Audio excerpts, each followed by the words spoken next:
Hey guys, welcome to this video where I illustrate a bunch of different tiny, cute, chubby begonias, and I'm going to also have a chat with you all about plants and about my art, my shop, running a business, and also a little bit about me because this is my third video on this channel, but I've never actually officially introduced myself, so this is what this Draw With Me video is going to be. I also collected a few questions on Instagram, so I'll answer those. So grab a coffee, grab a nice drink, and sit tight, set up your workstation, and yeah, let's get into it.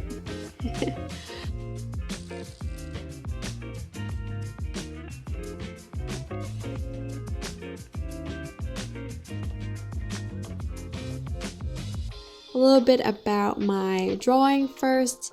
I use my iPad Pro 12.9 inch. I got it last year. I absolutely love it. I have a screen protector from Paperlike over it, so it makes drawing feels a lot better. It feels like I'm drawing on paper. Before the screen protector, I find that my Apple Pencil was kind of screechy on the screen and it gets stuck a lot, but with this protector it just makes it a lot smoother and it's so much easier to draw with. This is not an ad, by the way. I got the screen protector a long time ago, so yeah, I'm just recommending something that absolutely changed my drawing. Yeah, I have the new Apple Pen and I'm drawing on Procreate. And the brushes that I'm using are dry ink from Procreate. I also created a second version of dry ink, which is just a larger version where I scaled it up so I can color easily. Yeah, and the palette that I use, I created myself. It's just a few different shades of green and orange, yellow, blue. Yeah, I try to only use that same palette, but sometimes, you know, if the plants that I'm drawing needs another color or their leaves are more pale or more bluish, then yeah, I pick a color manually.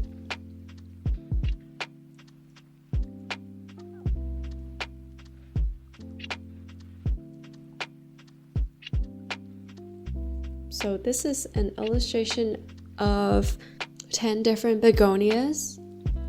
I personally only have 2 of these. Yeah. In my houseplant collection, I actually have 3 different begonias, but I completely forgot about one of them and I didn't draw it. Yeah, so I went on Google and searched for begonias, and boy, there are so many different begonias to choose from, and they're all so different. A lot of them are actually not suitable for house plants, and while you just have to set up a lot of things in order for it to grow well. So I really don't know much about each of these specific begonia types in my drawing, but I've included the name of them so you can easily just Google how to care for them and if they're suitable for indoors. So yeah, I get all my pictures references from Google or Instagram. Yeah, that's how I usually draw. I don't really draw from memory because plants are so detailed and I don't remember how they look like unless I've drawn the particular plant a lot of times. Like my snake plants, I draw them so much that I can draw from memory. Or monsteras, you know, everyone knows how to draw monsteras. So yeah, that's my illustration, and feel free to skip to parts that you like to see. Yeah, the first 15 or 20 minutes of the video is more so the line art, so it's a lot quicker, and then I'm just coloring in and shading it. I find that part a lot more satisfying, and I like doing the coloring a lot more than the line art. But you know what? You need to set up your painting, so yeah, every part of it is important. And that was only 5 minutes. I have like 25 to 30 minutes more to go. What am I gonna talk about? Why are some YouTubers so good at chatting? Oh, I am not good at chatting at all. So that's why I asked for some questions from Instagram, which is going to help. So let's just get to those.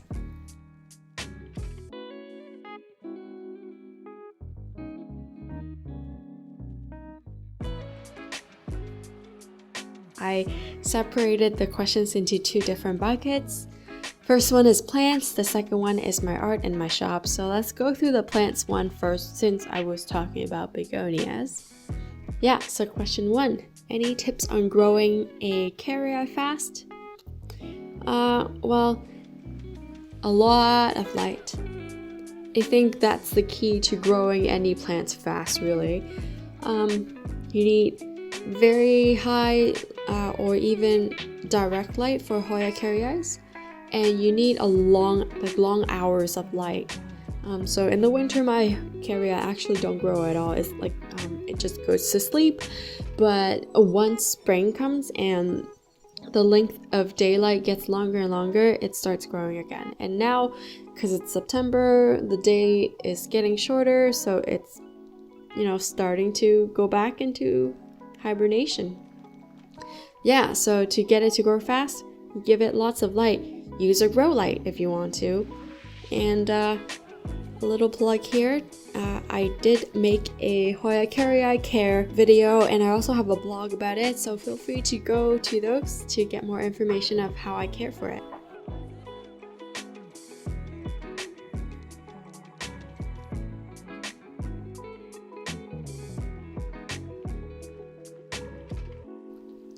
Second question, do you sell your Hoya kerrii?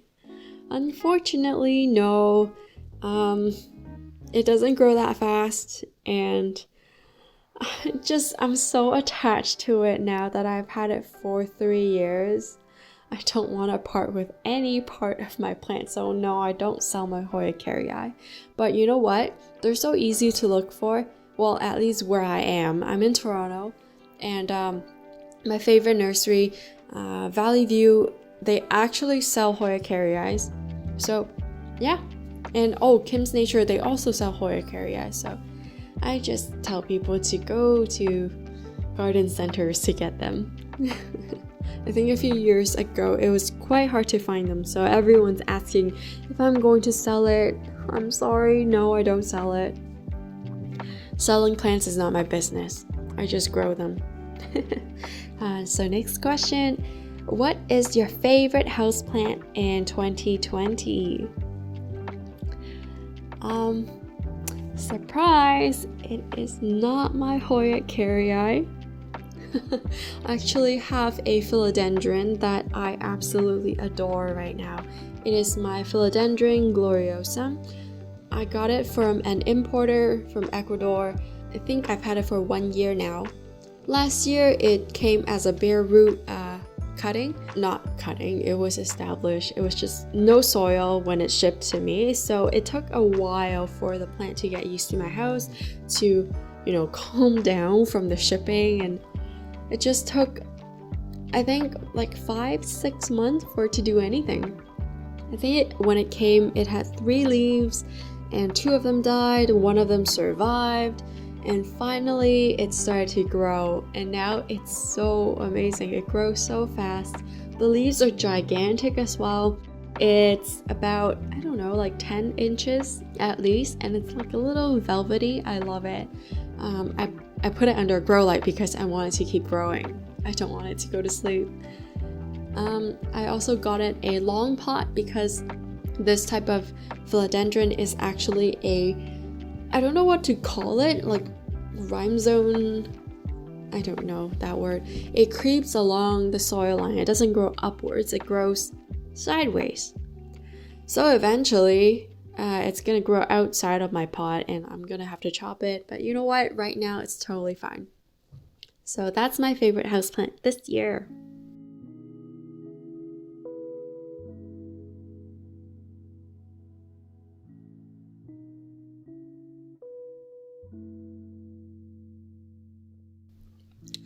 So the next question, what is my favorite succulent? Guys, I don't know the names of my succulents in my house. I know I have Haworthias, some kind of Echeveria, Sansevierias are succulents. Even Hoyas are a little succulent too. I don't know. I like them all. I don't really have a favorite succulent. Oh, actually, you know what? Now that I can see it, my silver dollar plant, I can never pronounce its actual botanical name, so I'm just gonna put it in the description. It's been growing crazy this year. I started with 2 tiny cuttings. They were like the size of my palm last year, and now the plant put out really long vines that are going everywhere this year. It's still growing a lot. Yeah, my silver dollar plant is my favorite succulent this year.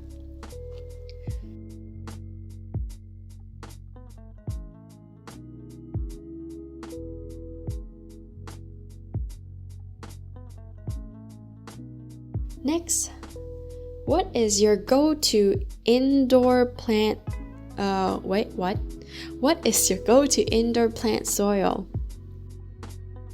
Guys, I never ever buy soil from Walmart or Home Depot or Costco, and none of those. I buy soil from garden centers only. And I buy this giant bag of potting soil from Valley View. I think it starts with a B. I forgot what the name is. I'll put it in the description. It is super fluffy. It already has perlite. I know they use that soil for other plants as well, so it's great. So I buy that giant bag of soil, and I always also get perlite. For all my plants, I use 50% of the not garden. So for all my plants, I use 50% of the potting soil, and I also mix with 50% perlite. And that soil mix gives me a very draining and very fluffy soil for all my plants. I pot it, I use that for almost all my plants. If I am potting something like a succulent, I will add a bit more perlite. I pretty much use 50% regular potting soil and 50% perlite for all my houseplants.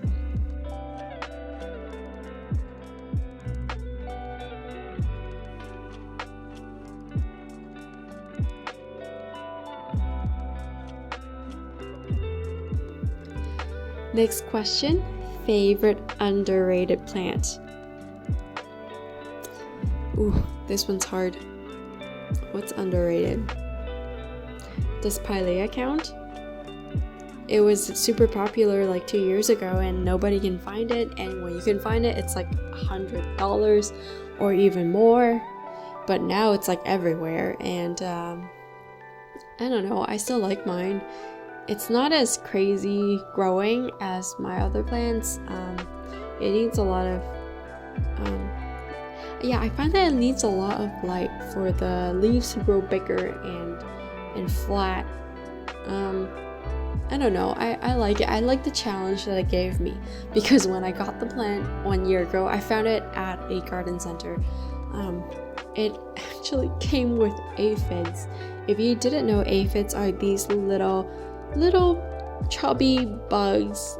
Usually they're in your garden, but sometimes they're on your houseplants as well.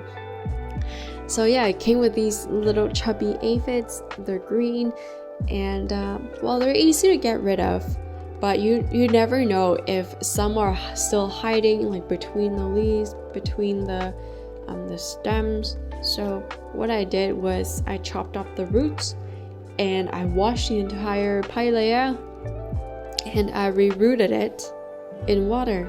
So it actually took me a whole year before the plant is happy and is growing.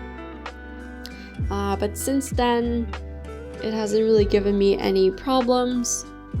I used to have it under a grow light and it was very happy, and then I took away the grow light and it's not growing as fast anymore, but you know what, that's totally fine. I guess that's my favorite underrated plant.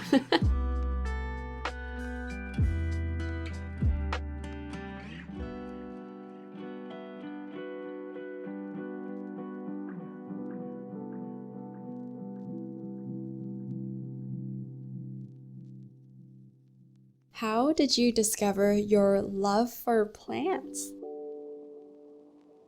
So when we got our house, I think this is three or 4 years ago, when we got our house, I was so into like home decor and making sure all my furniture is from IKEA, everything looking good. And you know what? I looked on Pinterest, I looked on Instagram, and everybody had houseplants. So I'm like, I need some houseplants. I got 10 different houseplants. It was like straight from those lists where it's like, oh, like 10 easiest houseplants to care for, and I got all those 10. And yeah, I fell in love with all of them. I searched up how to care for them. I searched, I found Houseplant Journal. I found a lot of good resources. So that's when I started loving taking care of plants. I think growing up, my mom actually had a balcony of many different plants, but I was never into them. I don't know why. I just had other hobbies and I didn't care about plants until now. Maybe it's like an adult thing. You know, when you get a house, when you're living alone, you need some plants to be in your life.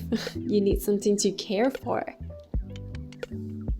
It's kind of like pets, but because both my husband and I are allergic to cats and dogs, and we just don't have the financial means to have a pet. So yeah, I just got plants, and that's how I discovered my love for plants.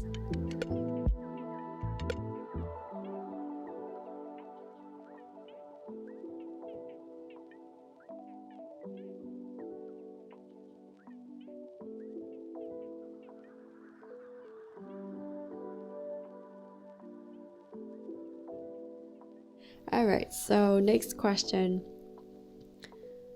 Okay, so her only place for plants is in her dorm room over the radiator. How often should I water succulents standing there? Unfortunately, I can't really answer this question without knowing the light situation and what pot your plant is in.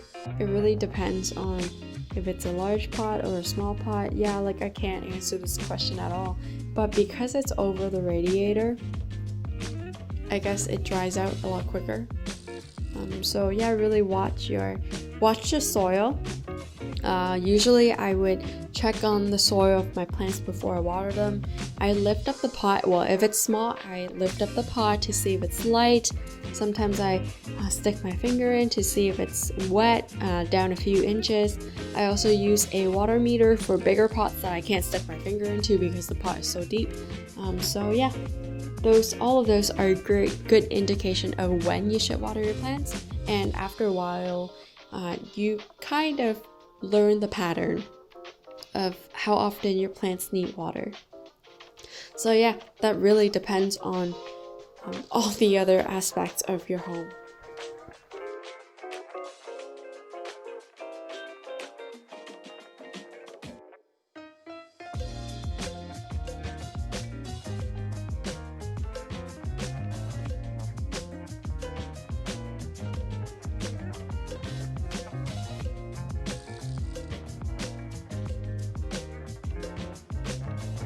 I think that's all the plant questions. So let's move on to my art and my shop.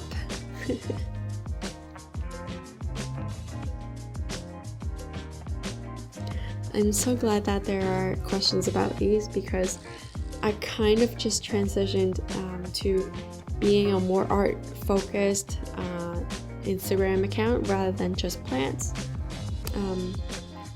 And also just on the way of discovering myself as an artist. I've always liked drawing. I've always loved art class ever since I was younger. Yeah, I took art class outside of school. I was always like my art teacher's favorite student all throughout in all my schools. And I went into graphic design for university, so I absolutely love drawing. Yeah, that's just a little background about my art journey. I think one thing is that after I graduate university as a graphic designer, everything is digital. And graphic design doesn't really involve illustration a lot. It's more so like, I guess because my focus was more digital graphic design, and eventually I went into web design, and now I am a user interface, a user experience designer, product designer. So yeah, I don't really illustrate for work. I design web interfaces and web experience.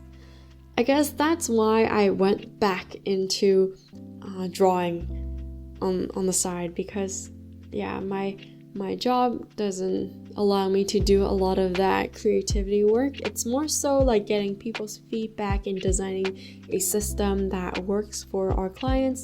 So I needed something that's more creative to, I don't know, yeah, I needed something more creative.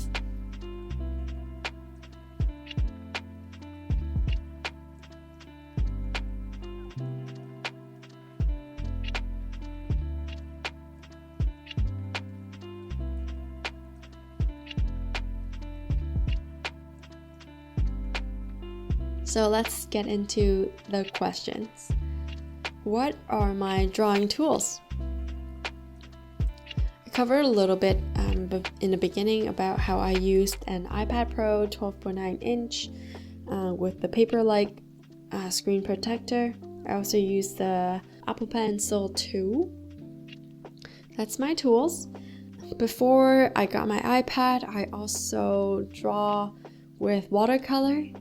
I don't do that as much anymore because I'm like so sucked into digital drawing and I love it. But between that, I also used a program called Sketch. Do not use it because Sketch is not made for... It's weird. It's called Sketch, but it's not made for sketching. It's made for web design and UI design. But because I'm so used to that software and I know how to make it work to what I needed to do, I was creating vector art on it. I cannot compare it to Illustrator. Illustrator is a lot more, it's a lot more than Sketch. But yeah, that's how I make all my vectored characters. For my pins, I use Sketch. Actually, a lot of things I still use Sketch just because of how familiar I am with the software.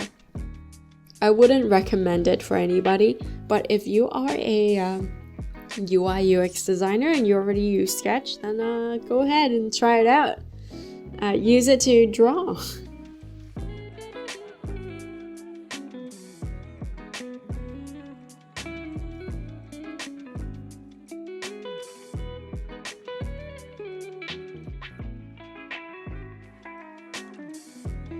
What are your go-to practices for getting out of an art slump? I think art slump is something that everybody struggles with. I always struggle with this. I never know what my next painting is going to be unless I have like a bunch of ideas already written down. So yeah, that's kind of how I get out of an art slump. I look through my notes and see what ideas I have and kind of start with those. I mean, sometimes you just don't want to draw because you've been drawing for a long time and you want to do something else.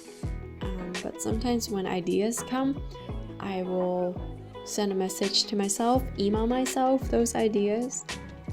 I would do loose sketches on my iPad to get my ideas down, but I don't have to invest like 4 hours, sit down and draw the entire illustration out. I also look at, well, because my main thing is drawing plants, so I would also look at different plant species. I would look at Instagram for inspiration. What else? Yeah, that's kind of how I get out of an art slump. Just give yourself a break, do other things, and when you're ready to come back to draw, then you're ready to draw.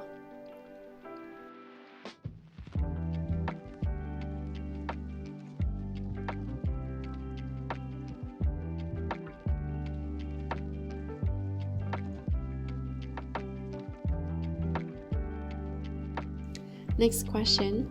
Are plants your main source of inspiration? Yes, they definitely are. What else can I add to that? I find that when I started drawing plants, it was just opening a whole new door for my hobby, for my interest. I would say plants are easier to draw than people. Well, for me anyways. I don't know how to draw people unless I trace it. I also don't know how to draw animals because I don't really draw them. I usually draw like objects, sceneries, but yeah, I don't really draw living things. So when I started drawing plants, it was like, ooh, there's this whole new dimension that I can explore into.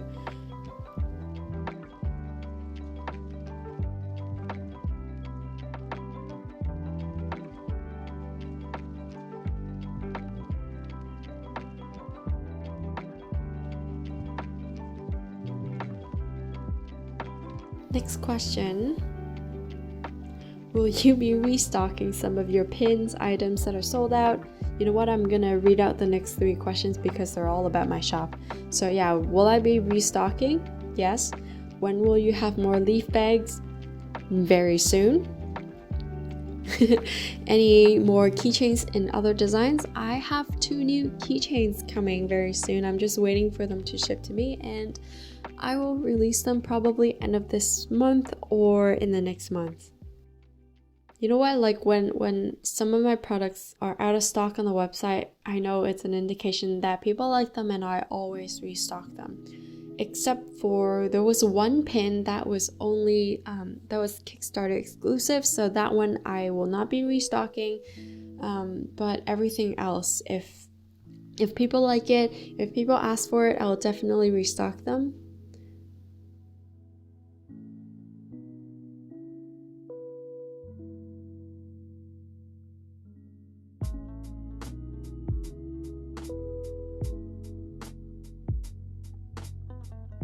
So for the last 10 minutes of this video, I'm going to get into more so running a business, because that's something that I am very excited to talk to you guys all about, and I know a lot of you following me are also business owners. Yay, small business owners! I started selling on Etsy back in 2018. I was doing watercolor paintings, and I was only selling my originals. Back then, I didn't really know what are the good platforms to sell, how to market my art, how to ship, how to do finances, taxes, or whatever. But I knew that I can start something. I know there will be an audience. So that's how I started on Etsy. Back then, Etsy was a little better than now, because now they're trying to like get you to pay a lot more fees and stuff. So I've moved off Etsy since then, but in the beginning Etsy was very helpful because I didn't need to set up my storefront. All I needed to do was pay 20 cents to upload a listing. The thing about Etsy though is that if your shop is new, or if it's very small and you don't have a lot of listings on it, it doesn't really come up on search engine of their marketplace. you have to kind of drive your own traffic from your Instagram or Facebook, or you just have to tell people about your shop. But I think back then I had a few thousand followers on Instagram, and when I posted about my shop, I think within 2 weeks I got my first sale. So that was super encouraging, and I was so happy that somebody actually wanted my art. And you know what? Like in the beginning, every single sale was it gave me a heart attack, because it's like, oh my goodness, you like my art. And right now I still get those. It's just I got a lot more used to it, and I'm a lot more confident. In the beginning, I had no confidence. So I also priced my art a lot cheaper. Like I was selling an original for like $16, and it took me at least like 2 hours to paint one of those. So $16 plus like very low shipping costs as well, because I was thinking in my head like, oh, nobody's gonna buy something if shipping is really high.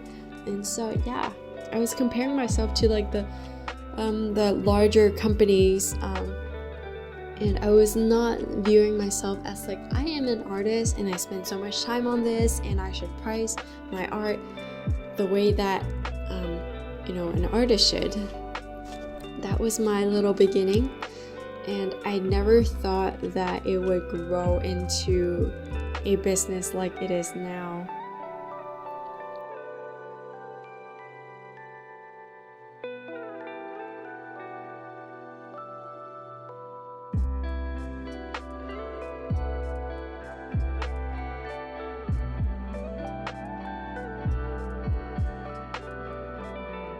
I started drawing a lot more watercolor. I started making prints. Yeah, so that was the second thing that I focused on.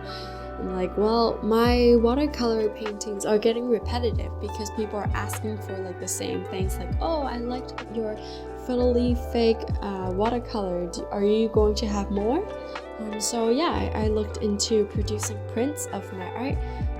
First of all, so I can price my originals a little higher. And second of all, I can spend more time on drawing in different plants rather than drawing, everyone's favorite plant.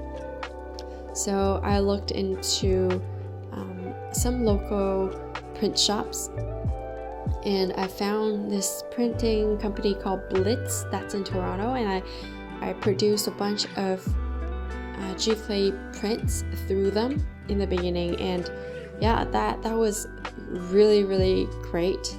It saved me time, and I can price them lower, and yeah, that was just a good move.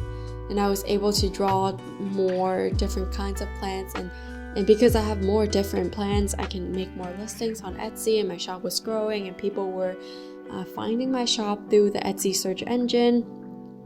So yeah, you know what? Like in the beginning, I think variety was a good direction to expand your shop rather than always painting the same things over and over again. And I find that painting more different plants, like you learn new things. Like every plant is different. Their texture is different. Their shape is different, and color and everything. So expanding what you paint is very important. I know in the beginning I was like focused on, oh, you know what, like everybody loves monstera, so let's just paint monsteras, different monsteras. And I was kind of getting stuck at that point. So expand, try drawing different things if you don't know what you love drawing, and if you're trying to expand your business, just try drawing different things.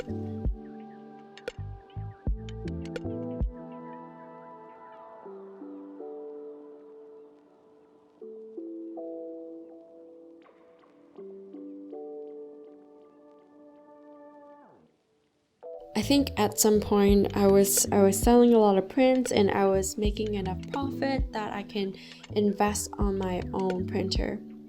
So this is the next steps after making prints outside. Having my own printer helped so much to move my shop into the next level.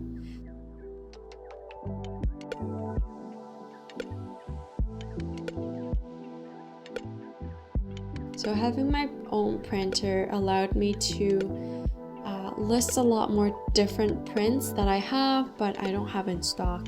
So you know what, like, because making prints through a company is great, like the quality is great, and you can always bank on them, just, you know, like having great paper and whatnot, and you don't have to worry about ink and quality in your printer and maintenance of your printer. But it's a lot more limiting as to like how many different prints you can make, because sometimes I would upload a listing and I don't know if it's popular. So if it's not popular and I've already invested like a chunk of money, like a few $100s in making prints of that listing, and nobody's buying it, then like I'm kind of losing out money. So by having my own printer, I was able to just list a lot more things, and as people buy these prints, I can print them up myself, so I'm not losing money, and I'm not there. Like the only investment is printer and the printer ink. My printer is the Canon Pixma Pro 100. It's super big. I have it sitting on top of an IKEA drawer, and I get ink from Amazon. I get third-party ink. I don't use the official Canon inks because those are quite expensive. And you know what, like as an artist, I can't even tell the difference between the Amazon inks and the Canon inks, because like what I draw is not like filled with colors. Most of my paintings are like green because plants. So yeah, that was a really good investment in the beginning.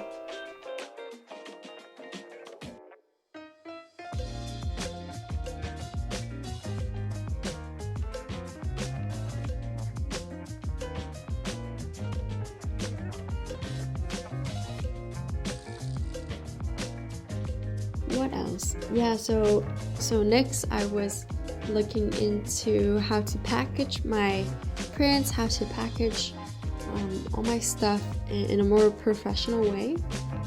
In the beginning, I was just like saving all the Amazon boxes and getting envelopes from like Walmart, and using like my father-in-law actually works at Costco, so he was bringing me a lot of like large pieces of cardboard, so I can use those as backing boards. I still use those actually.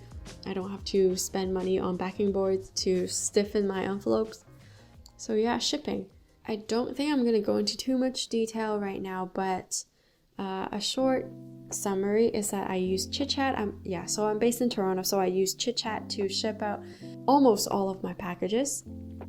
Chitchat is great because they actually drive your packages over the border to the States, so that makes shipping to the States a lot cheaper, and you can use USPS, and all of those come with tracking codes, whereas if I use Canada Post, which I was using in the beginning, shipping to the States was so expensive, and especially if your packages don't fit into like the standard letter or oversized letter category, you're paying like at least $16 for a package to ship across the border to have tracking code, because the standard letter doesn't have tracking.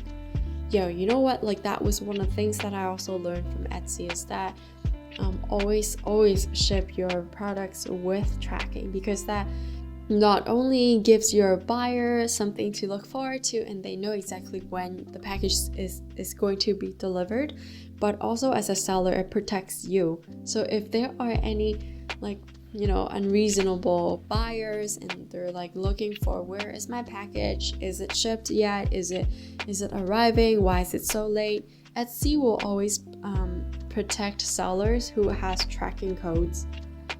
I've never actually run into this problem. All my buyers are super nice and they're super patient, and I've never had a bad review.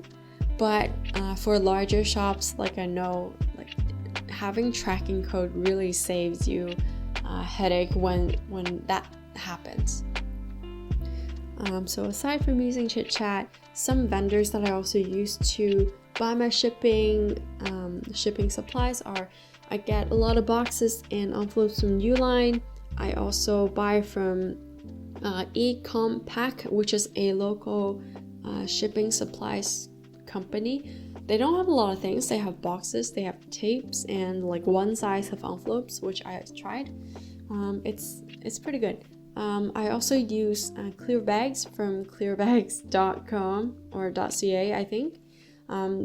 So yeah, all of those are, the Clearbags are for protecting all my prints and my paper products from, water damage or humidity, especially when it's going overseas. You never know what's going to happen to your package, so I like to protect them. What else do I use? I buy stamps straight from Canada Post. Oh yeah, so like a lot of my packages that are going to like within Canada, and if they are small enough, I use stamps.